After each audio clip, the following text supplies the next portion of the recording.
Hello, Chiefs Kingdom. Welcome to another episode of the Kingdom Says podcast. I am not your normal host. I'm just one of the normal co-hosts, Kyle. Garrett is out for this one. He's got some illness, kind of like Cam Jones going on right now. I don't know if it's the same illness, but it's definitely an illness. I hope it's not the same illness for Cam Jones. That would be unfortunate for both parties. Yeah. We are 2/3 of your normal cohorts on this podcast. Again, I'm Kyle. Joining me this evening is Mr. Arrowhead Tom. How are you tonight, Tom? Oh, you know what? I'm a little raspy in the voice. Obviously, we would love to have Garrett here, and hopefully, shout out to Garrett and gets rested up and he'll be back soon. But yeah, man, I am. It's a weird week with the holidays and this. I know we're going to talk about this Panthers game and all that stuff. It's a lot going on, a lot of mental space and my theme for the night. I hope you guys will, because this is what I've been trying to do since the game, and I have an advantage because my doctor just upped my Zoloft, but just relax, just 10-1, back-to-back Super Bowl champions, greatest quarterback on the planet. We're okay. So I am okay because we are okay. That's my message for me. Yeah. Rah, rah. So, we all watched Sunday as another noon Arrowhead time game took place, and that was the Carolina Panthers, a team with a less than stellar record. Played them really close again. Consistent theme, kind of been the way it works. Pretty much everybody that we plays us hard, as hard as they possibly can. Got another one of those efforts again from Carolina. I guess where would you like to start on this one? Yeah, I mean, if you don't mind me just starting with a little PSA,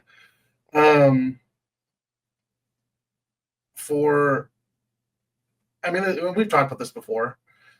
There's a difference between criticizing a player for a bad game or even for consistently bad performances. And I'm guilty of this, I'll be honest. I probably am not the nicest person to Sky Moore.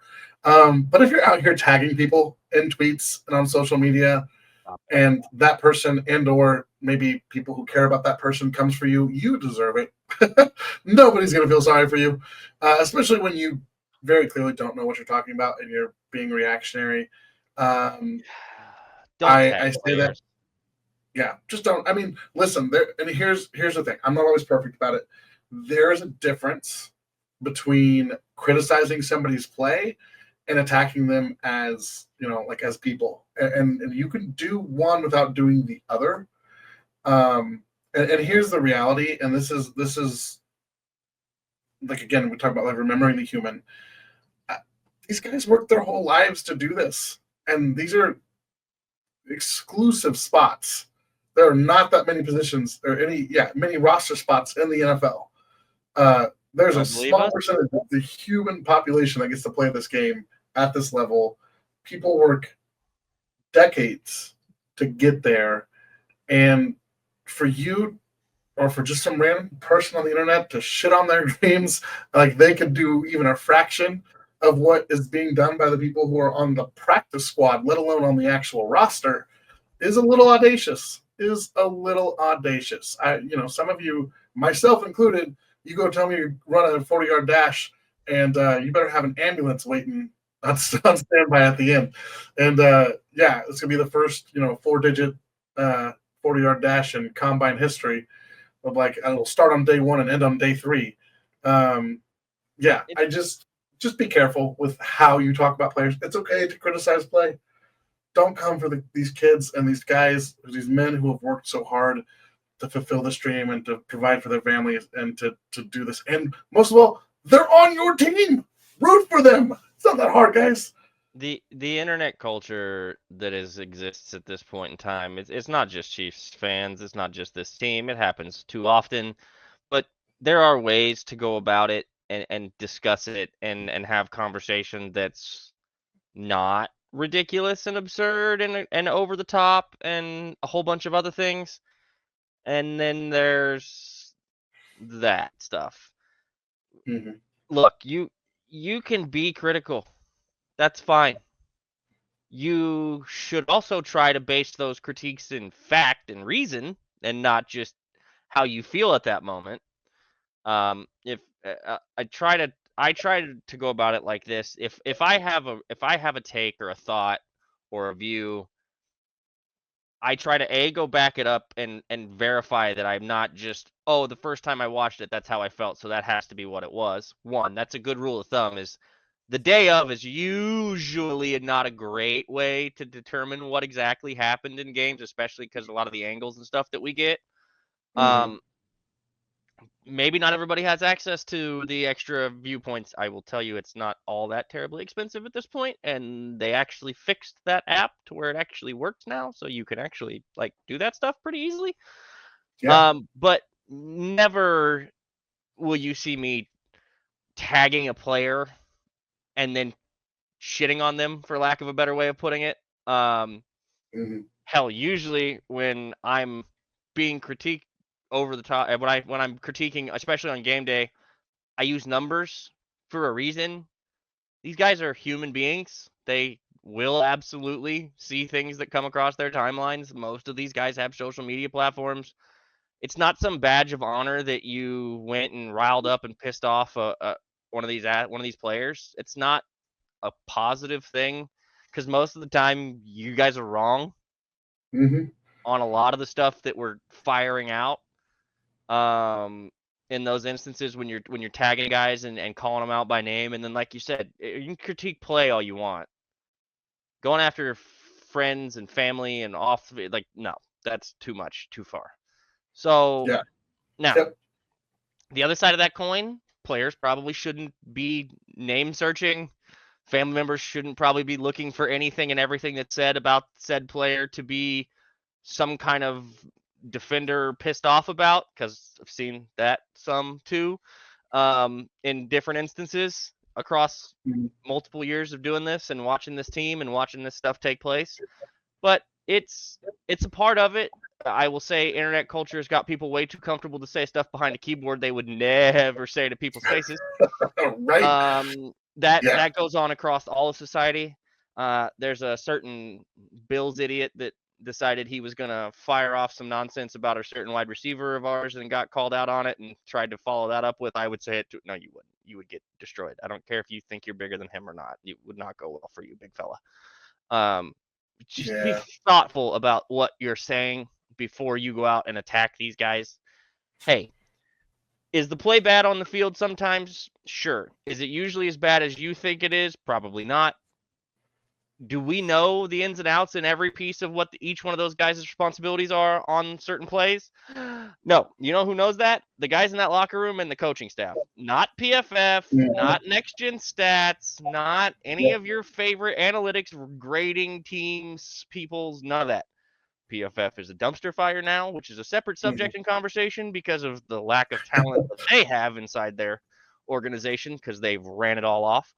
But even the guys that were the A team, as I've discussed multiple times, were subpar at that portion of it because it's subjective based on what they think is going on. So Yes. when Real quick. you want Oh, to go ahead. do critique stuff and you want to have issues, which we will talk about some stuff on tonight's show in that game that wasn't very Mhm. good in some areas, that's fine. But there are lines and limits that you definitely should not cross, and far too many people don't seem to know what those are anymore. Yeah. Um, Other thing I wanted to get out of the way before we get into the offense defense, because I think this affected both teams. It affected both sides of the balls. Of the balls. Whoops, that's going to be a clip. Uh, Probably. Someone's going to get that one. Both Sides of the ball. both There you go. sides of the ball. There we go. Now I'm in my head. Um, the officiating was terrible Oh God. for both teams. Very It was bad. inconsistent. It was not good. Inconsistency. And Nice. it is not an excuse, but it is context. Just bad. And it was bad. It was bad on both sides, mostly because it was inconsistent. And again, to look at, I think not an excuse, but context. Our defensive backs really got nitpicked on Sunday, including the Justin Reed 2-point conversion, right? So there are some. That's not a nitpick. That was just atrocious. It was a wrong call. It was the wrong call. And some of the holding stuff, and there was a missed one on Carolina. It's like, he was face guarding, but he turned his head around. But you can't face guard like that. Like, there are even if you turn your head. So it was not a well officiated game. There were also calls. There was a phantom face mask call against the Panthers. You could just tell that this crew was Sean not. Smith sucks at his job. Who knew? I was just going to say this crew was not on their A game. I'll be more blunt with it. Look, man, I've talked and talked and talked. This is a league-wide issue. It has been. It's going to continue to be. All these dudes have day jobs, and it's not NFL official. Is not the day job title. Just so everybody's clear. The part of this is the NFL's fault because they refuse to make them full-time employees. They refuse to do several things because they would have to give them benefits and pensions. And oh my God, you're a bajillion-dollar industry. You guys can't pay your officials full-time because they might get salary benefits and health care? Good Lord. Grow up. On the separate note, you cannot be that bad and be in one of the spots that's so limited because there are only so many officiating crews. There are only so many of those spots too. And to have some of these guys that go out there, and I'll make an MLB crossover here, do their best Angel Hernandez impersonations every Sunday, like it is with several of these crews at this point. It is not specific to the Chiefs game and the Carolina game. It is not specific to one team or the other. They suck all the time. Sam Darnold almost got his head ripped off on a face mask on an extremely important play. They didn't call it. It's all the time. And I have asked and asked. I don't care if you're bad. It happens. If you have a bad day as an official, have a bad day as an official. But be consistently bad both directions. Be consistently bad with each call. If it's holding one way and the same thing happens the next drive for the other team, you have to throw that flag because you've already established the precedent with whatever that was the first time. We may not like it, they may not like it, but at least it would be consistent. You're not going to be an A+ in officiating every time. There's a lot of subjectivity to a lot of these rules. That's another NFL issue. They need to clean up a lot of the subjective nonsense that takes place. There's sky judges that they refuse to use in some of these instances on calls they absolutely should be used. That's a part of the issue for the officiating union and getting in the way of, we don't like that because now you're undermining us. Dude, shut up. Just get it right. Like, stop. But we won't because these are the things that have been happening. Until the NFL takes an actual stance on it, we're going to see this crap all the time. We're going to continue to have these conversations all the time. And it's just the bottom line. Like, it was bad. This game was terribly officiated. Point blank, period. Both directions, just not good. Yep, not good. A lot of missed calls, a lot of inconsistency in the calls. And so this is, again, I'm adding that context to say, I don't think you can rule it out as a contributing factor to some of the wonkiness of this game, of the weirdness of this game. Agreed. It's not an excuse. You coach and you play that. I will also say they still won.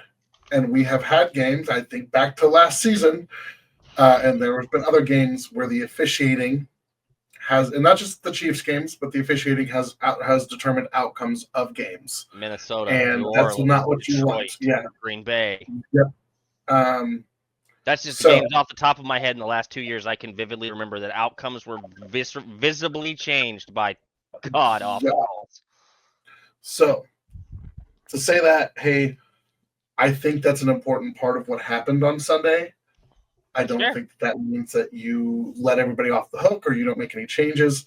But to understand that as a team, one, it's hard to mentally bounce back from those things. But also, when you get a penalty called on you in a big spot, you start thinking and not playing, instinctually. It's really hard to have that short memory. And so that can definitely mess with the rhythm of a team. Even the first quarter, the offense had some hiccups. That was Andy's comments at halftime was, got to stop the penalties, got to stop the penalties. And when they did that, they were effective. So we want to acknowledge it. Kyle and I have been in harmony on this for 2 years plus now. That the officiating sucks. It sucks for everybody, and the NFL should do something about it, but they won't. So, And so the we difference, are.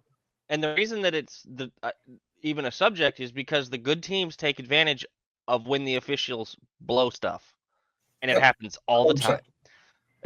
We watched Brady and the Patriots do it for 20 years. Yep, the Legion of Boom was based entirely on the idea that officials will not call holding on every defensive back every time. And by the way, Steve Spagnuolo coaches that a very Same similar style philosophy. And and so again, it's tricky, and there's a mentality that it's the same, but when it's the reason I highlighted the Bills got 0 holding penalties in the Buffalo game, and that's a penalty that can be called on every single play, all of them. And that's not me saying that. That's a quote from officials throughout the league, from league statements, from players in the league, from offensive line coaches, from offensive linemen, from defensive linemen. It happens on every single play. To have it called 0 times in a game for one team is almost unheard of. Yeah, especially when the other team has Chris Jones, but and he needed a new jersey. But again, it's not just one game. This happens all the time. That was an easy example to highlight. They won't call it on every play, but you do have to call it at least occasionally when you see it. Yeah. Yep. So I agree with you. I think it played a factor. I think it changed some of the flow of this game because there wasn't any, because there were flags all over the place, and then they vanished for small portions, and then they're all over the place. It's tough to play a game when the third party on the field wants to be the center of attention. I guess is the way I'll word it. That is the case with some of these crews and some of these crew chiefs, especially in primetime games, but it happens a lot when there's a lot of national television eyeballs, more often, I feel like, even than the regular, but when you're the team that draws the most ratings in the league consistently every single week, every game is a high viewership game. So it becomes more prominent. So we see it more. Other people see it more. So when it goes our way instead of the other team's way, then that's where the Chiefs get all the calls narratives come from. It's why I've made it a point to bang on that drum when it becomes just so hilarious that it's not one team getting all the calls. They just stink. So on that same front, there was some plays by this defensive line that were probably made if some things don't happen and get called. Yeah. There are some plays in the secondary that aren't glaring or as big of an issue because those defensive linemen get home. Because remember, this unit, the defense operates as a unit. It has to. It has to have all 11 guys doing the stuff they need to do. And a lot of it depends on timing. So if things are taking place where guys are getting delayed by an extra half a second or a second because armbar, hold, change, trip, whatever, that happens. When you get receivers that are setting NBA screens and pushing off, it's tough when some things go against you when that happens. Not an excuse, just an observation of this is how this works. The same can be said when it goes the other direction. Now, when those things don't balance, that's when games get lopsided and wonky. I don't know. The defense was sleepy waking up again in this game. They just don't like the early game times. I know they don't play them much anymore, but they got several of them coming down the stretch here, so they better get ready for them. It's another sleepy start. I was not a huge fan of the game plan by Spags. Love Steve. He knows more about football than I will ever forget or even dream to know. But there are things that you watch that what some of the stuff that you're seeing consistently is like, what are we doing? Why are we doing this? I don't playing man coverage with safeties on top on their best wide receivers seems like one to just kind of lead with. Like, that's the thing that I think when I went back and rewatched this game that jumped out to me the most is you're putting safeties in man coverage against not tight ends, against wide receivers. Yep. That's a really tall ask for a safety to play man coverage on an NFL wide receiver. I don't care if that NFL wide receiver plays for the Carolina Panthers. I don't. Yeah. Adam Thielen's pretty good, even though he's old. Xavier Leggett, pretty solid rookie. They have some talent. David Moore had himself a game. I didn't know who David Moore was. I don't think we talked about him. It speaks to your initial point of the show where there's only so many of these roster spots. These are the top 1% of the top 1% of the top 1%. Yes, the Chiefs roster is better. They should be better. Their record says they're better. They're way better. They should have crushed them. Well, that's not how the game's not played on paper. So when you get into a game and the other team is giving you their best shot, sometimes that margin is much smaller. That you hear the people in the league talk about it all the time. The parity, the closeness, how close the margins are on these games. It comes down to little things, and they didn't do all of the little things particularly well in this game, and it made it way closer than it needed to be. I think that's my biggest takeaway from the defense, other than some of the schematic questions on whether or not we're just testing stuff out or what's going on with some of that. But that's, I think, is they left a lot of the margin stuff on the table this week that they didn't need to. Yeah. And they started off pretty hot, right? That helps. But yeah, the defense kind of was sleepy coming out of the gate. Then we're trading field goals, and then before you get into halftime, you go up a touchdown, and you get a They were up 20-6, weren't they, or 20 to? I think it was 20 to 9.5. I think they got that. That's what I'm saying. It was 20-6, and then you give up consecutive scores, and all of a sudden, a 2-touchdown game is now 3 points. Yeah. Well, let's also talk about the fact that they had the 8-minute drive in the third quarter. That was uncharacteristic of a Spagnuolo defense. One of the things that I said this to my brother while we were watching the game, I said that the one thing this defense is missing, like that they're starving for, and hopefully we'll see this in the Raiders game, is they need somebody to make a play. And I mean, like, I'm talking a turnover, a defensive touchdown. Like, they need something that's going to spark that energy.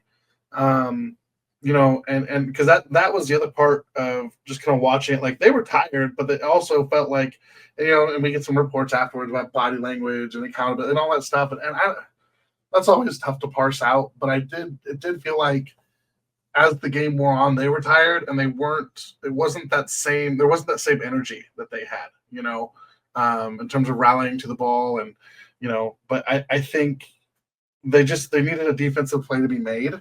And they couldn't find one. And some of that, and getting off the field, some of that's the penalty pieces. Some of those came into it. Some of it is, it's hard to make a play when you're getting held, or when you're trying to also not give up a penalty. Like, there's a lot that goes into that. But that's what that was my biggest impression from the defense. Was it wasn't I don't think it was as bad as people thought.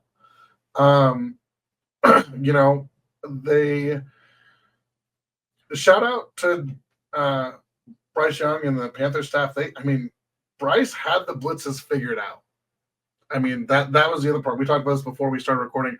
The blitzes weren't getting home, and Bryce was on top of them. And some of those there was 2 of them where he just threw some like just gotta have it ball, and they made a play. I mean, yeah, they made the play, and that happens sometimes. It's been weird because this has been a little bit kind of consistent where these blitzes aren't getting home, and I don't really know what to pin that on. Before we started, I talked about, are we, because the kind of changes in the defensive backfield and that type of thing, are we less comfortable sending guys from the slot? Are we less comfortable sending some of the safeties and that type of thing? Because that's what, you think about it. L'Jarius Sneed was a nightmare coming off those corner blitzes, those slot blitzes. And they used to be able to rotate guys around so well. Right now, defensive back room is pretty thin, and I wonder if Spagnuolo is still trying to practice his philosophy of blitzing, applying pressure, but with a limited bag based on personnel in terms of who's in the secondary and where you can move and bring guys from. Depth is definitely an issue. They don't have a ton of it because it's a lot of it's been injured, and that goes for even guys that are back right now. Spend a lot of time injured the last year and a half, 2 years. Whether that be Nazi, whether that be Justin Reed, whether that be hell, even Trent's banged up right now. They've dealt with some stuff. Jalen Watson is obviously out. That's a glaring thing. He was playing really well, and losing him hurts. Yeah. Bryce made as many big time throws in this game as he's made basically his entire career up to this point. We gave him the Zach Wilson treatment. And so it'll be interesting to see what it looks like going forward. The thing that I think is most eye-opening / concerning a little bit is what you mentioned, as this is not once now, but several times now, they've pretty much seemed to figure out the blitzes. Not just Josh Allen and not just Joe Burrow and not just, pick your elite quarterback, but that several of the teams have been able to diagnose. Now, one of the ones is a blitz that got Josh last week or whatever against the Buffalo game that did not get Bryce. That was the same thing. They brought double corner blitzes off the edges and Bryce got the ball out. Josh got smoked by that when they ran that. So it's an interesting conundrum for Spags. I'm sure he was a little more agitated in his presser than he normally is. Doesn't really say much, but you can tell with he was answering questions before reporters got the whole question out of their mouth pretty much the whole time. He's a little more curt and short with some of his stuff. Usually a pretty jolly guy, so they were frustrated, and I don't think it was a one specific group. Chris Jones had a similar demeanor about him in his portion of the pressers today. He also didn't seem overjoyed with A, the performance, or B, the consistent questions, but they're going to get asked these questions because there's some trends in here. So I will say there's reinforcements coming. Charles Omenihu is back in his practice window. So that's going to be a big thing when he gets back on the field. He's convinced he's going to be the same player. I hope he's right. I hope he's right immediately. We need you, big guy. I'm not going to say that he's not going to be the same guy. I'm going to say I'll wait and see it when it happens. That's where I'm at with that.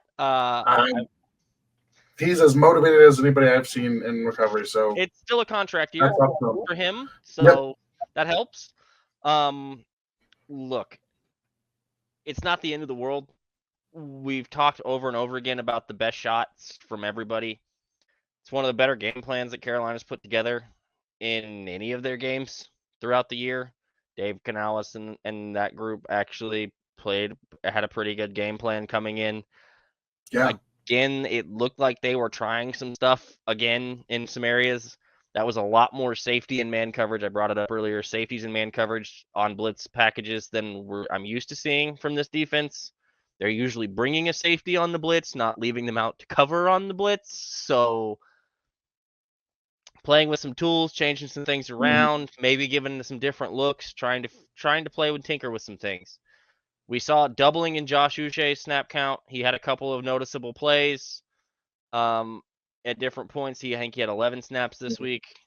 That number I would assume will continue to go up. I also think it will go up and continue to increase with Charles Omenihu. Yep, they'll have a little bit more, parents and things to play with. On the other side of the ball, the offense largely. They were pretty effective. Efficient. Yep, that's what we talked about in the live. And I said, this needs to be effective, mistake-free, no turnovers, that type of thing. And they did. They moved the ball when they wanted to move it. They got a little tired in the fourth. I don't want to say tired. They were just kind of out of it. The Panthers had that long drive in the third quarter. They responded with the touchdown, and then it just felt like they took the foot off the gas a little bit. Classic kind of Andy thing. But they also had that weird one in the fourth quarter that got derailed by penalties and a sack, right? So it was like they were moving, and then holding, illegal use of hands, and then a sack. Like, it's hard to do that. We won't name the tackle who got back-to-back penalties, but Again, he's the paid tackle on the roster. Consistency. Consistency, whether it's from the players, whether it's from the officials. The hands to the face call was called on one end. It was not called on the other end when the guy literally wasn't wearing a helmet on the play somehow. Yeah. There's a lot to it. Maybe he took his own. Maybe it was his own hand to his own face. Yeah. So to do this real quick, Chuba Hubbard tied the highest rushing total for a running back against this defense with 58 yards with Jordan Mason. He just happened to have to do it with 2 more carries, so therefore Jordan Mason is still the leader in the clubhouse for the best on the ground game by a running back against this defense. Bryce had 250 yards or whatnot, which is fine. 263 yards through the air. We're on the receiving end. It is what it is. But they largely did their job. It was a couple of plays. It was a drive with penalties and whatnot. With the offense, Kareem had 4.3 yards a carry on 16 carries for 68 yards. McCole had a couple of good runs. I thought he was going to score. McCole. Samaje Perine had a huge return. He also had a good run, and they used him more in the passing game than we saw in the couple of weeks prior. I think that probably doesn't bode spectacularly well for our undrafted free agent friend Carson Steele. With Pacheco coming back, don't know what that role setup's going to look like. I would assume it's going to be Hunt, Pacheco, and Samaje's backfield with anybody else kind of sprinkled in, maybe. It'll be interesting to see how they handle that. With all the roster movement, we need to do the injury report after this. But I think from the Panthers game, the things that stood out to me was consistency from Patrick, consistency from the running game, and consistency from the receiving game. So Noah Gray had 4 catches for 66 yards and 2 touchdowns on 4 targets. Travis had 6 for 62 on 8 targets. Xavier had 4 for 46 on 6 targets. DeAndre had 5 for 35 on 6 targets. Kareem had 3 for 19 on 4 targets. Justin had 1 for 15 on 2 targets. Samaje had 2 for 11 on 2 targets. What are you hearing there? You're not hearing a lot of balls hitting the ground. Okay? Yep. That's important. Mm-hmm. Juju and Carson both had 1 catch on 2 targets. So what is that? 1, 2, 3, 4, 5, 6, 7, 8, 9 incompletions on 36 attempts. He went 27 of 37, so we're missing one in there. Well, ESPN doesn't know how to keep stats then, because I'm looking because they have 36 targets and 27 catches, and yet I was looking at NFL, so maybe there's a fight. Probably the ball that he threw away and they called grounding on, which didn't make any sense either because there were 2 receivers in the area and the ball basically was at the line of scrimmage. Anyway, again, we talked about the inconsistency issues with the officiating in this game. Not great. They were consistent and efficient. Patrick also had 5 carries for 60 yards on the ground, including that big long run where Justin Watson made 2 key blocks. This offense works. There's gravity to this offense at the receiver position that did not exist last year. There just is. Noah Gray's touchdown, one of them was there wasn't anybody within a country mile of him on, I believe it was the first touchdown, because Xavier Worthy is playing good football, guys.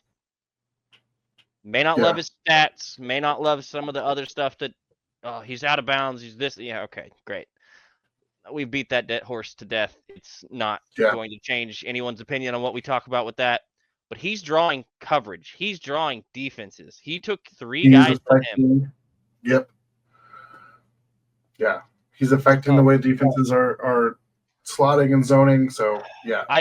I am not as concerned about the end of this game and how this game turned out, A, on the scoreboard, or B, overall. as I would be if they won 30-27 after the offense looked like a disjointed mess and the defense got shredded. They really Yeah. didn't. They really didn't get shredded. They had Yeah. one really long drive after half that we don't normally see them give up that led to points. Yeah.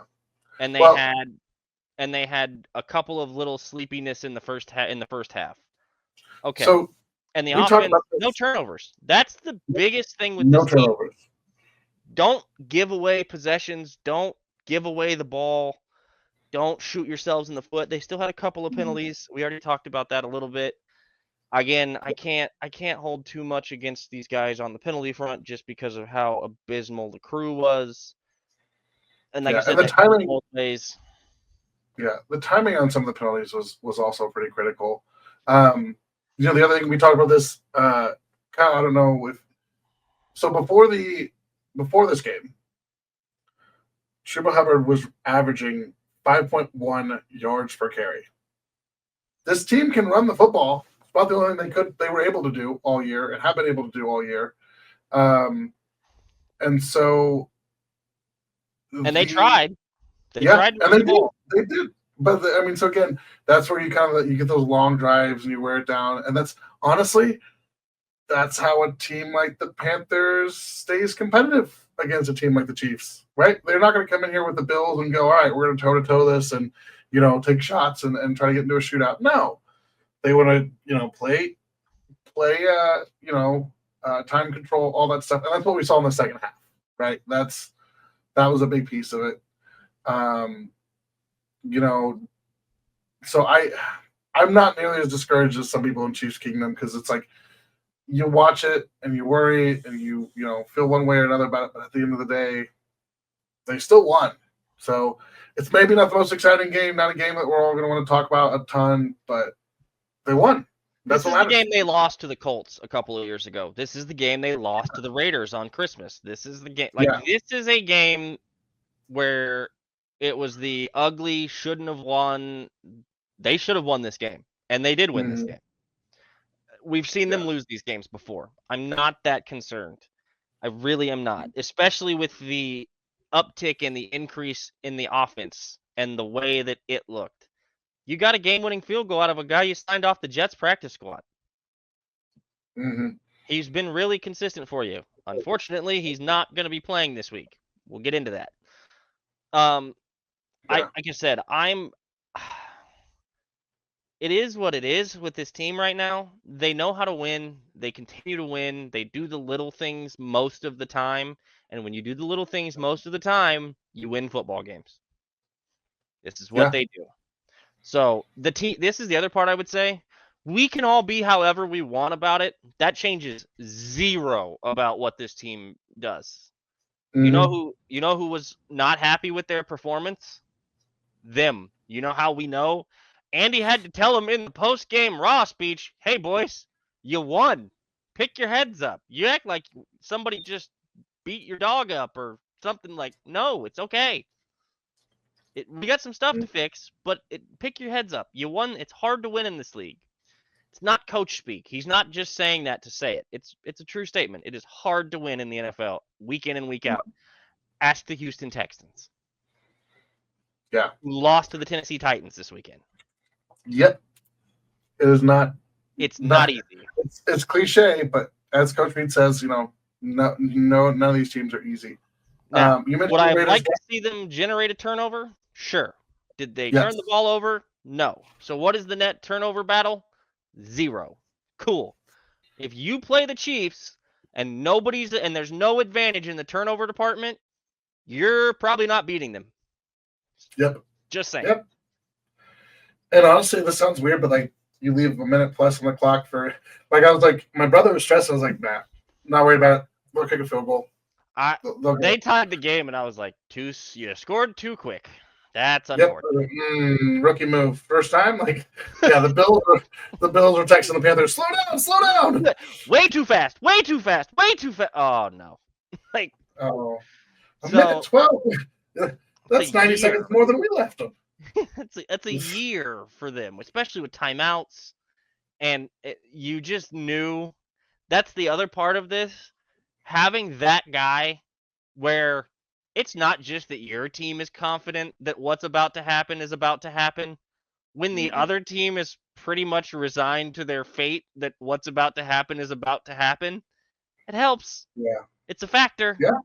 And you have that guy on your team, Chiefs Kingdom. So Mm. everybody just take a deep breath.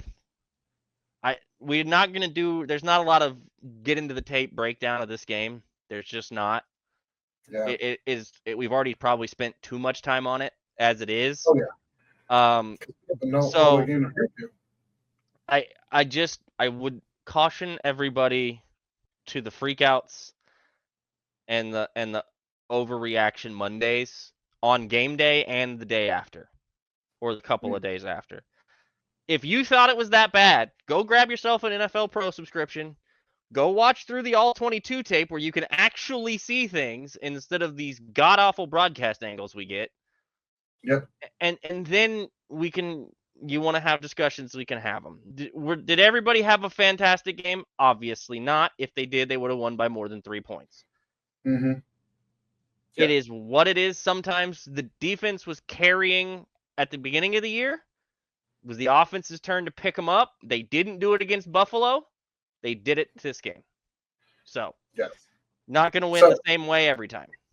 Shout out special teams. They had the best day they've had in a while. Yeah, special teams has been on it. Since Denver. We should get into the Raiders. So let's do that. And let me start, and I'll get us rolling into the Raiders by going through the injury report here real quick with us first so that we can have a normal conversation about this upcoming game because it's Raiders week. Even if it is a very short, antiquated Raiders week, you would normally get 2 episodes from us before the game is played. That's not possible this week because the rest of us have families and stuff. We're going to be doing things on Thursday with Thanksgiving. So hope everybody has a good Thanksgiving. Shout out to all you guys out there. Enjoy your time, family, friends, whatever you do for your Thanksgiving. Maybe you order takeout because you eat it at home because you don't have the ability to go home. I understand. Maybe go try to find a friend out and about in your local area. Meet up. There'll be some bars and restaurants in your towns open. Yeah. Later in the evening. Check in on your people. Yeah. Yeah. So do all those things. We will not be doing anything episode-wise later this week until the game is played. I don't know if we're going to do a Friday Night Live. We might as a recap, as a fun thing that we don't normally get to do on game day. We'll see how this game goes. We'll see where reactions and stuff are on it. I hope we can do it without needing to go watch a whole bunch of All 22 and a whole bunch of other stuff to see what exactly happened. I hope it's pretty evident. May or may not be. It's the NFL. That said, there was some stuff that took place at the beginning of this week that wasn't ideal. So what I'm going to do is do the injury report, but I'm also going to try and pull up our friend here, Matt Derrick's Twitter. He's over at, I think it's Chiefs Digest, isn't it? I believe so, yes. There was a whole bunch of transactions because Spencer Schrader, as I mentioned, is not going to be playing this week. He's got a hamstring issue that he developed after the game. It sounds like maybe doing some work or whatever at the facility on the off day. Not real sure. These guys do stuff on the off days without necessarily, having to have a scheduled practice or whatnot. So the transaction list is they signed kicker Matt Wright to the practice squad. He will be elevated for Sunday because they don't have another kicker. Old friend Matt Wright. Yes, Matt Wright was here. Was it training camp last year? Can't remember which year. He played a couple years ago when Harrison was out, right? Yeah, because he had a big kick for us. Gosh, let's hold on. Yeah, he had the record for like a day until Harrison did the next week. And then Harrison was back and was like, because everybody was having a heart attack. Oh, it was in 2022 against the Raiders, 59-yarder. So he's familiar with the Raiders. He's played them before with us. He hit a 59-yarder, and then Harrison turned around the next week when he got back and hit a 2-yarder. So Matt Wright is back. This is his 3rd time with us. They like him for emergency situations. He is the break glass in case of emergency. He's on the street. We're grabbing him player. So for the kicking section. There will be no Justin Reed kickoffs or field goals unless tragedy happens during the game. So don't knock on wood. We hope that doesn't happen. Baylor Cupp has been restored to the practice squad because Peyton Hendershot is now on IR. The third tight end spot for the Chiefs has been cursed for a little while now, and it continues to be Jody Fortson, Andrew, no, not Andrew Wiley. Good Lord. I talked about him plenty today in a separate setting that was not this. I'm not going to do that right now. Jared Wiley, he is on IR, and now Peyton Hendershot finds himself on IR. I believe that little issue that happened in the game was apparently more of an issue than I think anybody, including Peyton, probably thought it was. Yeah, that third spot, tight end spot, really is cursed. So they had to list yourself as a fullback. Yeah, so they had to free up some practice squad spots because they signed Matt Wright to it and put Baylor Cupp on it. And remember, Peyton, I believe, was actually on the active roster at this point, so he went to IR. Cam Thomas was on the active roster. He got waived. We'll see what happens there. If he clears waivers, I wouldn't be surprised if they cut somebody else from the practice squad to try to put him back on it, since they did trade a 6th-round pick for him. They also released from the practice squad Lucas Niang and Truman Jones. Not terribly surprised about either of those things. I kind of talked about it on the show. No hard feelings. I don't think it was anything Lucas did specifically. It's not really his fault, but he just never was the same guy after that brutal hip injury he suffered at TCU. It just kind of led to more injuries, and because I don't think was fixed correctly, if I remember reading that right somewhere, and then they had to refix it, and then he had a knee issue similar that was on that same leg that was all kind of, and when all that stuff, that trunk starts getting affected for big offensive linemen, it's really hard to get that back. So he's out. He's off the practice squad. And Truman Jones, they have 17 different options at D end and D tackle that they liked ahead of him. If you look at the active roster, you'll see that. So those are all the transactions listed. The injury report: Cam Jones was an illness, did not participate. Obviously, Spencer Schrader has a right hamstring issue, who did not participate. Full participants: Shamari Connor, Kareem Hunt, Isaiah Pacheco, Charles Omenihu, Christian Roland Wallace, Juju Smith-Schuster, and Juwan Taylor. Juwan Taylor popped up. That's not ideal, but everybody's dealing with stuff right now, so getting a little treatment. Yep, it's that time of the year. They are all full participants. The two main keys to this: Pacheco and Omenihu are not currently on the 53-man roster. So they needed 2 spots for those guys. Peyton Hendershot to IR, Cam Thomas waived. Now they're at 51 on the active roster, and the practice squad is full. Those moves likely correlate to a return this week, barring setbacks, for Isaiah and Charles. That's huge. Those are big time things. They need reinforcements on both sides of the ball. Kareem Hunt could use a breather. Holy cow, Kareem Hunt could definitely.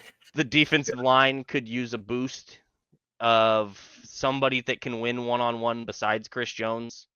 And honestly, adding Charles Omenihu to that changes the whole makeup of that defensive line group, and it lessens where everybody has to be on the totem pole, even if, because it's Chris Jones, and then it's like George Karlaftis. Well, even if Charles is just equal with George right now, that means Mike Dana and Josh Uche and Malik Herring and Tershawn Wharton don't have to be guy 2 or guy 3 or guy 4 or guy 5. Now they're guy 3 or 4 or 5 or 6 or 7. That changes the dynamic entirely of the group. It also gives Spags some more comfortability with a guy he's familiar with, that he's used before, that they know. So those are big. The Raiders side of the ball. Gardner Minshew is donezo. IR. Broke his collarbone. Aiden O'Connell might come back. They're talking. Tom Pelissero basically said that they're going to slate Aiden O'Connell to start. Yep, he's scheduled to start. Bags said they're getting ready for both Aiden O'Connell and Desmond Ridder, which is probably smart because I would not rule out seeing both of those guys on the field, especially if, I don't know, Aiden O'Connell struggles at any point. I know that he was the quarterback of the game they won on Christmas. He also had like 94 yards in that game, so they may need a little more out of a quarterback than that. The other guys on the practice on the injury report, Jacorian Bennett did not participate with a shoulder injury, and then Nate Hobbs also did not participate with an ankle injury, and Zamir White missed last week, also a DNP this week with a quad. I know he missed last week because he's on my freaking fantasy team. Then you have Trey Tucker, who's one of their wide receivers, who was limited with a hip. Cody Whitehair was a full participant with his ankle. Andre James, their other center, was a full participant with his ankle. Alexander Madison missed last week. He was limited with an ankle. Jordan Meredith is their guard. He was limited with a shoulder. Harrison Bryant was a full participant with his ankle and is a tight end. So they're not exactly healthy. There's a lot of names. The biggest issue, obviously, for the Raiders is quarterback, but it's been the biggest issue for them for the whole season. It's just going to be a tough sled for them with that. And if they don't have any of their running backs, it's going to be a tougher sled. So, and a little bit of a banged up offensive line. So this is kind of the state of affairs as it sits. It's going to be a weird week. It's a real short week. I assume we'll have a normal-ish day for practices tomorrow. That will kind of be your indicator on who's going to be good to go and who's not, because Thursday will, I would assume, be a 10-10-10 walkthrough that takes like 25 minutes to get the guys out and let them go be with their families. The only two things that really jump out to me on this injury report are obviously the kicking side for us on our side is the kicker and the two reinforcements. That's the main stuff for me on this injury report. Yeah, I mean, the kicker, getting the guys back. Don't be surprised if those guys are on limited snap counts, by the way. Yeah. I mean, we'll see. The running on both sides is going to be interesting. The Chiefs really, I mean, Kareem has done everything you could ask him to do. And they don't seem to have a lot of confidence in anybody behind him. So getting Pacheco in there, getting that 1-2 punch will be huge.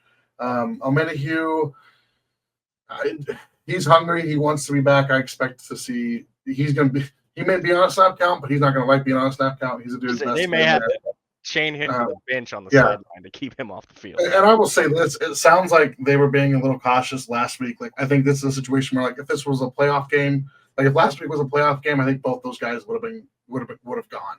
Also, short rest leading into this game, as we've talked about. So so they should be in good shape. Like I said, kind of nicked up, but the running game for the Raiders. I was looking at I didn't watch the Raiders game last week, but I was looking at their stats.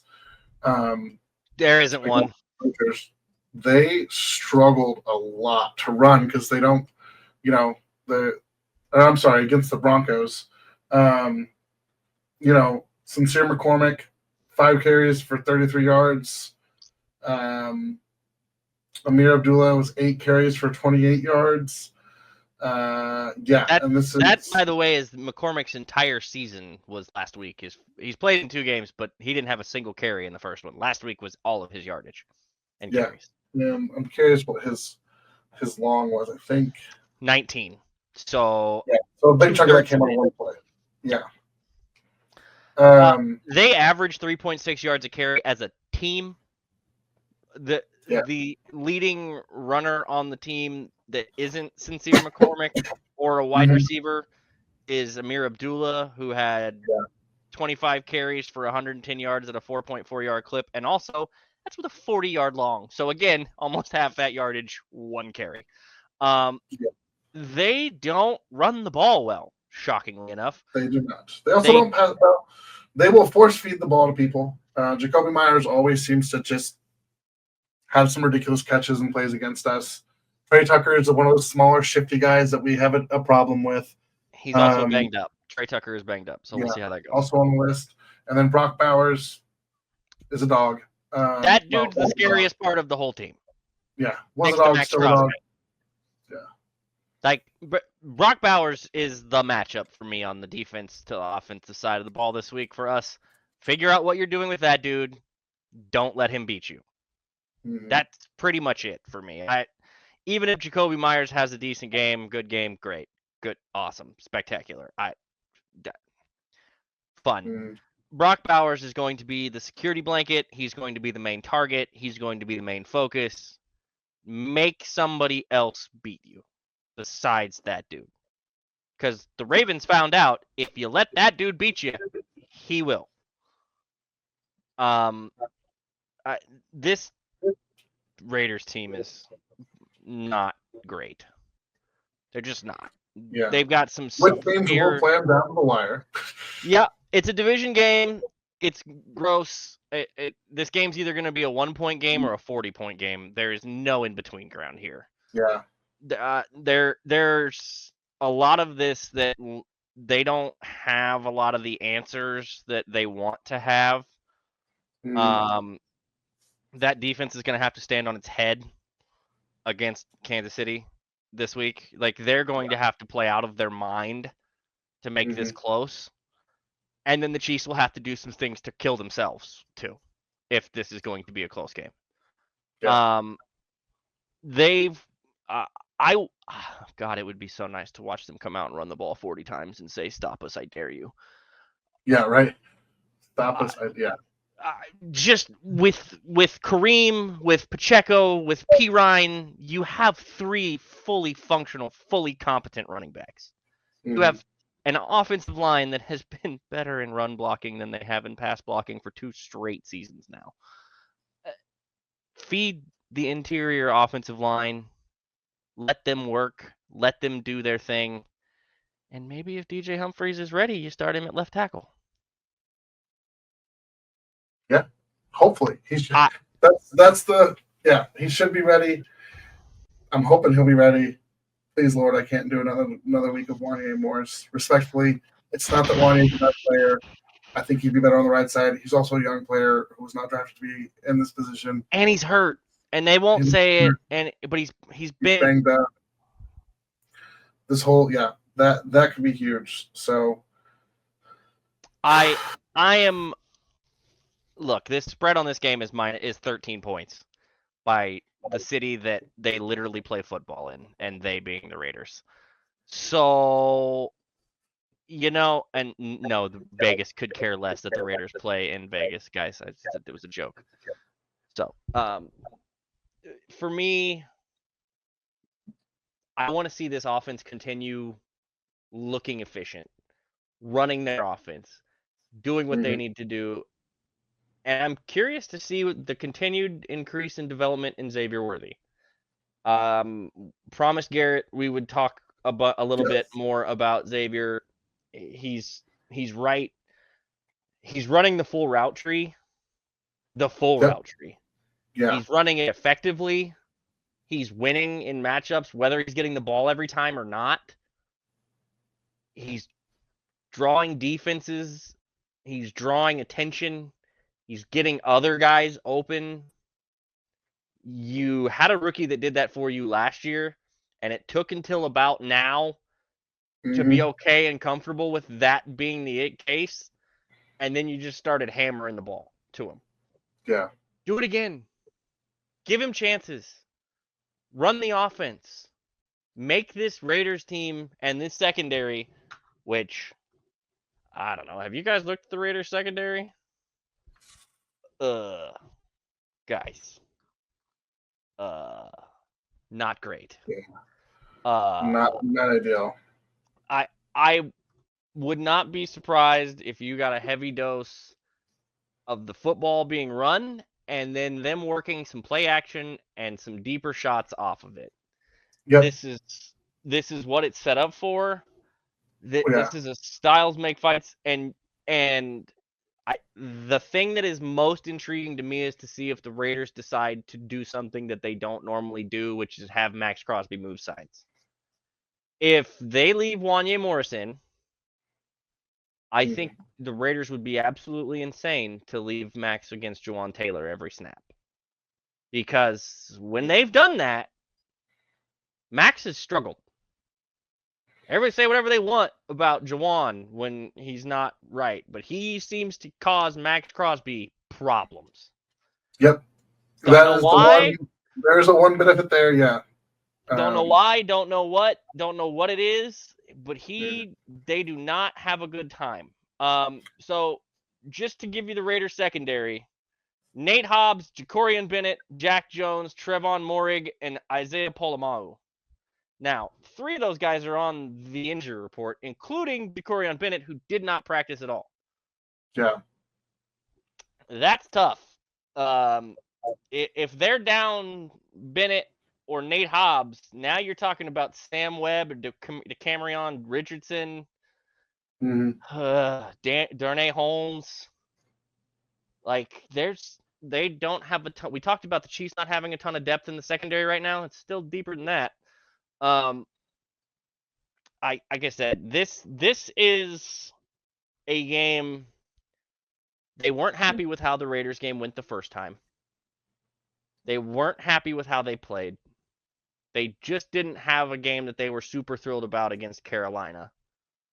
The week before, they lost to the Bills, and I know they weren't happy about that. Mm-hmm. And the Raiders have given them as much bulletin board material as one can possibly give a team before the season even started. And if you think they're not, yeah. And if you think they're not going to give them more on Friday, you're crazy, because the Raiders don't know how to not talk. That's what they do. That's what that organization is. That's what they've been. It's part of their identity. Max Crosby our friend Corey did an awesome painting of Pat and Max in each other's faces, in each other's ears, yapping John. That's what they do. Ton of respect between them off the field and after the game is over, those 2 specific individuals, but that's the mentality of this team. Hell, their head coach was talking about it on the podcast with Jordan rules and this and that and running this, like, that's what they do.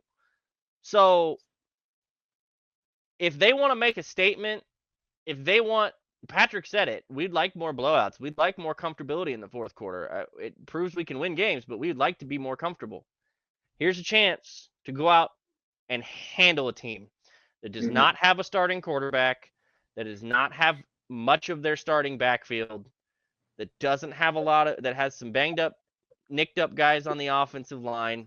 You're getting healthier. You're getting reinforcements back in some key areas. New addition in a key area that's kind of been an issue. More DeAndre Hopkins. So, and you will get more D-Hop as the year progresses. I know everybody's freaking out. I don't think a ton of it has to do with the 60% snap count for the pick. I think it more has to do with they're ramping him up like they do a lot of the time. He's got to learn more and more of the playbook, It's a big playbook. There's a lot of nuance to this stuff. He can't know every single play in that playbook in 2 weeks, in a week. I don't care how good of a student he is of the game. I don't care how much time he spends in the facility.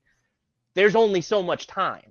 There's only so many things that you can digest in one sitting. It's like, think about this. Think about, you have a whole semester that you learn stuff over the semester, and you get to gain all that knowledge, and you do it in sections and increments and whatnot. And then you don't really do all that, and you kind of put it off, and you get to that last 3 or 4 days before your final, and you try to cram and study and do all that in one, and then what usually happens? Unless you're a freak, I've done it before, your finals grades aren't usually as good. Yeah. It's just the nature of the beast. And as you get into more intricate and more detailed and more in-depth information, the higher levels, the more intense it gets, the harder and harder that cram session is to have success with. You can do it in middle school and high school and in some basic level subjects. It's a lot harder to cram a calculus final. It's a lot harder to cram advanced statistics. It's a lot harder to cram rocket science, and I mean literal rocket science. Like, and it's not that easy. On that same note, I've seen people kind of speculate: is it because the trade compensation? No, because they don't care that pick goes from the 4th to 5th. 4. Yeah, they may care about keeping DeAndre healthy for the postseason. Mm-hmm. They may care about keeping the connection smooth. Like, oh, there's things, keeping some of that hidden under wraps. So he's not a spring chicken. He's the shiny new toy still, but he's not what, a spring 31, 32? 32, I think. 32, I believe. Got a little mileage on the tires. Played with some really bad franchises where he was the only option and had to do everything on his own. Go look at the history of his quarterbacks, and you'll go, oof, you poor man. Not just the quarterbacks, the guys he actually caught touchdown passes from, because there were a couple of quarterbacks that he played with that did not throw him a touchdown pass. Yeah. So on that, Raiders week, it's always hard to predict. Are we ready to get into score predictions? I want to see the defense show up and be the defense again. I want to see him get home. The blitzing needs to get there. Whatever quarterback's in is not going to be the guy. This offensive line is not terrible, but it's not the best. They have to get some of that. And like we talked about, they got to find that play. They got to find some playmaking. I think I always want to say they match up well, but again, the Raiders always just have this it's a division game. Especially. Yeah. They see them all the time. Every time. So. Well, and the coaching staffs, even as often as the Raiders turn it over, they see it 2, 3, 4 times in 2 years. Mm-hmm. Provided they don't get fired and only get to see or the interim or whatever that may be. But like, it's a lot of familiarity. There's a lot of understanding of this is what they do. This is what they're good at. This is the stuff we've seen. This is what they like to do against us. This is what we like to do against that. It's a lot of familiarity. I want to see an intensity level from this defense that I don't know that I've seen the last couple of weeks. I want to see an intensity level from a play calling perspective that I don't think we've seen on either side of the ball, particularly the last couple of weeks. Some urgency, some want to just absolutely punish a team. They can talk about how they want blowouts and this and that. Go show us. Go hammer a team. I don't care if it's this team. I don't care if it's next week. Go beat somebody bad. I don't care who it is. And what I really want this week, I want to see the defense return a little bit to the form that we saw over the last since the Eagles Super Bowl. Since the Eagles Super Bowl. Like, I know that the Bills broke all the streaks and all the records and all that they had rolling, but they had 30 games in a row where they didn't give up 28 or more points. By the way, they didn't give up 28 or more points to Carolina again, and they won. Crazy.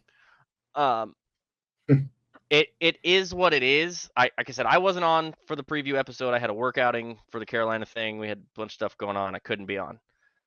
I want to see this defense show up. I would like to see a little less blitzing and a little more pressure with 4. If you're going to blitz, only having to send 5, not having to send 6. That's, I think, another big thing is they've been doing a lot of sending 6 to get pressure. I would like to see them get there with 5. And I think, again, adding Omenihu, it allows you to do some different stuff again there with Leo, with some of that portion of the team. And I would like to see this linebacker core improve. Show up. Yeah. Show up and show out. Drew Tranquil, Nick Bolton. You both want, one of you already got paid a little bit. The other one once paid. Show up. Handle Brock Bowers. Take care of business. I want to see some personal violence. That would be nice too. So just a mindset and a awakeness when the game starts, because I think that for me has been the most annoying portion of this is they haven't really seemed to be all the way locked in, tuned in, ready to go at the beginning of these games that are a little earlier. This one's not as early. It's, what is it, a 3 o'clock kick, 2 o'clock kick? 2 o'clock. It's a weird 2 o'clock 2 o'clock on Amazon Prime. So there, yay. Focus in. It's a 2-9 Raiders team. They are in your division. Make a statement, because you still got 2 more division games after this, and that includes the Chargers next week. and they're going to be salty after they lost to the Ravens on Monday night. The Chargers have another game this weekend. I believe they have the Falcons. So go out and establish yourself on defense. If the defense goes out and plays well, I find it really hard for them to lose this game. Mm-hmm. Is there a side of the ball or something you're wanting to watch for before we do the score predictions from your side? I think the two guys coming back are the biggest ones, Pacheco and Omenihu. Really want to see what this looks like with Pacheco and Kareem. Especially as Pat has been heating up a little bit over the last month, giving them all a little bit of a reprieve. So this is where we got to kind of figure out how to fit all the pieces together. Thankfully Kareem has looked good and has managed to keep pace, and so there's, excuse me. It happens. If you need to, I said sleepy like 9 times, so it's probably my fault you yawned. You did. No, we're talking about waking up early, and man, if they need to bring Pacheco along more slowly, they can, but they really miss, Kareem is a great guy who's always going to get you a couple yards. Like, he's a 3 yards in a cloud of dust kind of guy at this point in his career. Even when he was young, he had explosive plays, but they came mostly from just running through people forever. Which is fine. That's great. Pacheco's got a different gear. Pacheco's got a different level of explosiveness to him. And so really want to see how that, bringing some more of that lightning, that big playability from both the running game comes in. And like we mentioned earlier, Xavier Worthy, he's had to carry a little bit more of the wide receiver load than I think people anticipated when this year started. And he's people including the coaching staff. Yeah, he's exceeded my expectations. We can go back and, there's receipts about my opinion of the pick and that type of thing. But I didn't hate the pick. I just was like, he is so much tougher than what I gave him credit for. Yeah, shot he took on that ball that he caught on a couple of them. Yeah, that was a kidney blast that he took on one of those. He got lit up and was immediately on his feet and signaling first down. That tells you a lot about just how tough that kid is. That he got. Yeah. He's too slim, too slight to play in this league. He's not going to be able to deal with the physicality. We all heard all this stuff coming out. Seems to be okay. Yeah. I really do think that, like, I don't know. I mean, I'm a big Charles Omenihu fan. I have been since he was all the way back in Texas. So excited to have him back. Getting pressure on the QB is going to be the biggest thing I want to see on the defense. So, yeah. Everybody, do not panic if DJ Humphries does not play this week. Would we like to see it? Yes. Would I expect it? Not necessarily. He's been there since technically today. Technically. He's technically been there since today. So, that all said, what are your score predictions, Tom? 100-0. Chiefs. No. You can't cop out answer me on a night when there's only 2 of us. That doesn't work. No, last week I was pretty optimistic about the Panthers, and it looked really good. I'm going to stick with the optimism after I was, I felt realistic about the Bills game. So I think I don't think they're going to let the Raiders come into Arrowhead and do what they did last year on Christmas Day. I just don't think they're going to do it. So I think there's too much pride. I think that there's going to be a lot of want it, a lot of got to have it. I don't know what this Raiders team is playing for. I know there's questions around their jobs. Yeah, they're playing for their jobs, but I think maybe not on the Raiders. Maybe just staying in the league in some of these guys' cases. I'm going to go with 28. You said the spread was 13? That's minus 13 right now. Minus 13. Chiefs favored by 13 points. Yeah.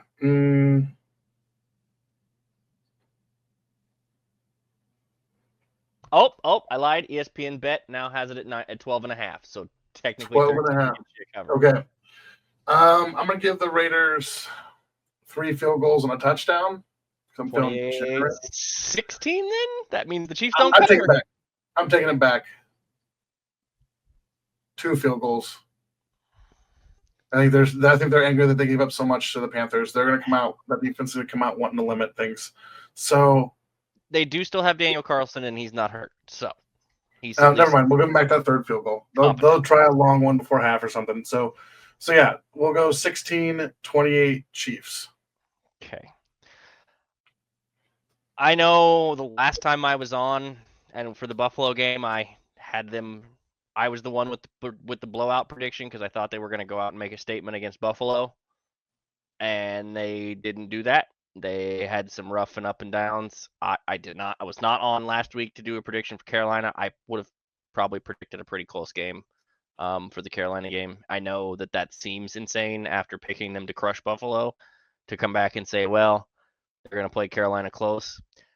It's a lot of energy put in that Bills game. There's a lot of effort put in that Bills game. There's a lot of game plan put in that Bills game. There's a lot of stuff put in that. And it's really hard to do this every single week when you've played as much football as this team has over the last 3.5, 4 seasons. Actually, if we're being honest, the last 7 seasons. They've played more football than anyone else in the league since Patrick took over. Period. That said, a division game against a team that you hate, and the Raiders and the Chargers are division opponents, and that's fine. Did I say the Raiders and the Chargers? The Broncos and the Chargers are division opponents, and that's fine. The Raiders are not the same thing. I don't care how bad they are. They don't care how bad we are. I remember rivalry games when we sucked and they were actually decent. We played them hellaciously tough and close and made life miserable. These two teams do not like one another. Don't care. There's respect in some instances. There's disrespect in others. Some instances.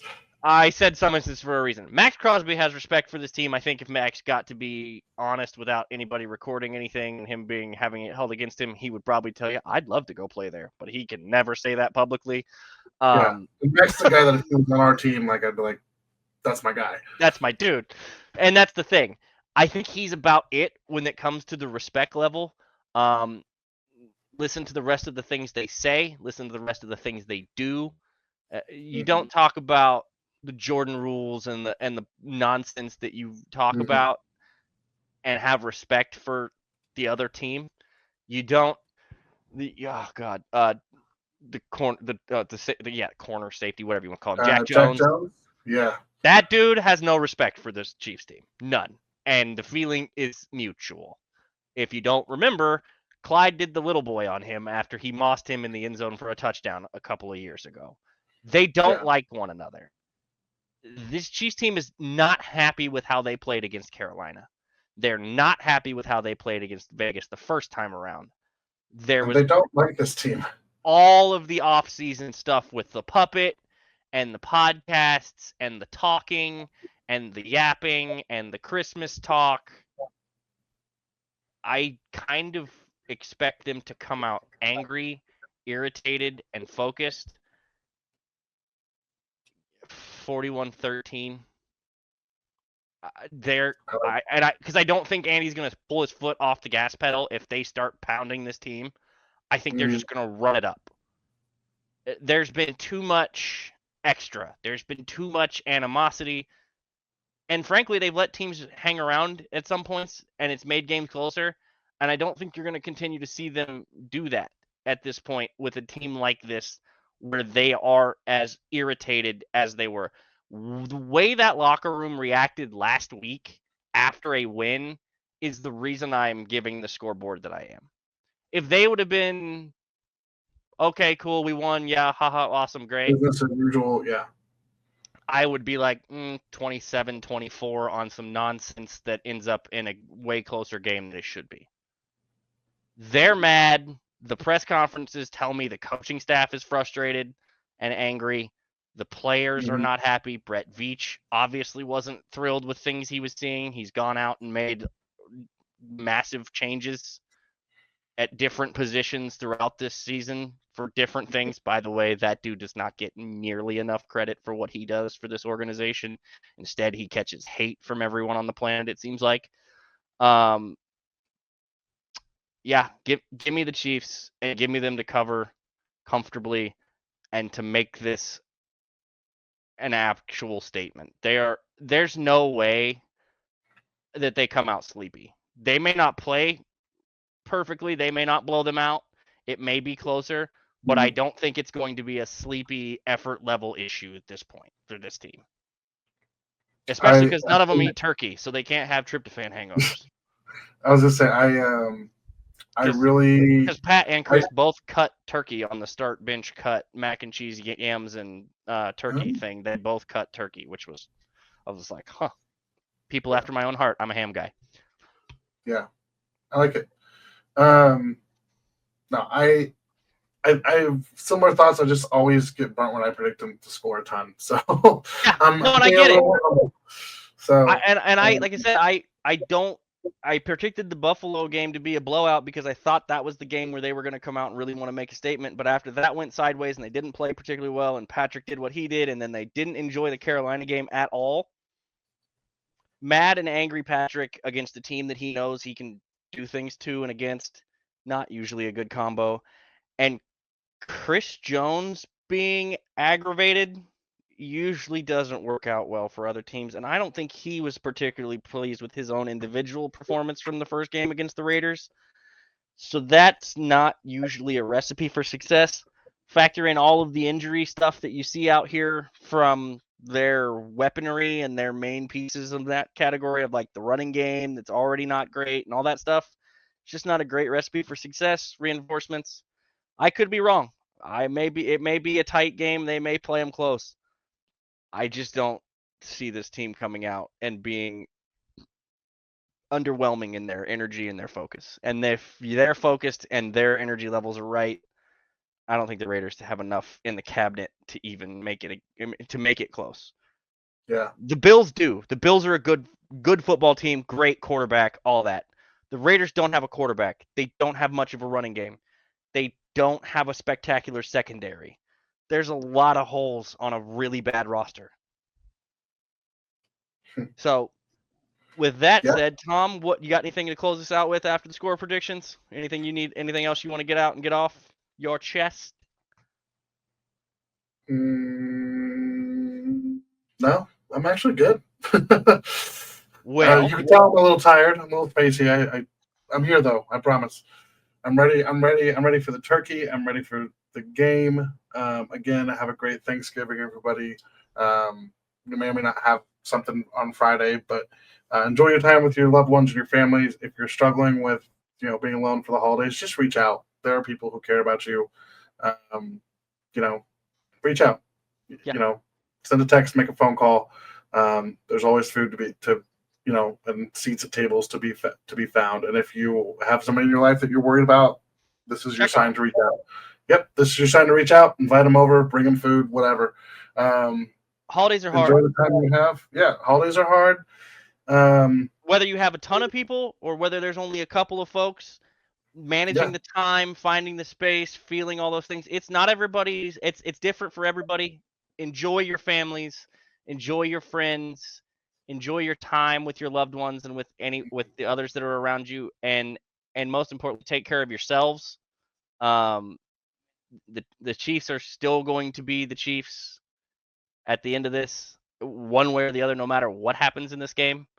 So, for me, enjoy your holiday.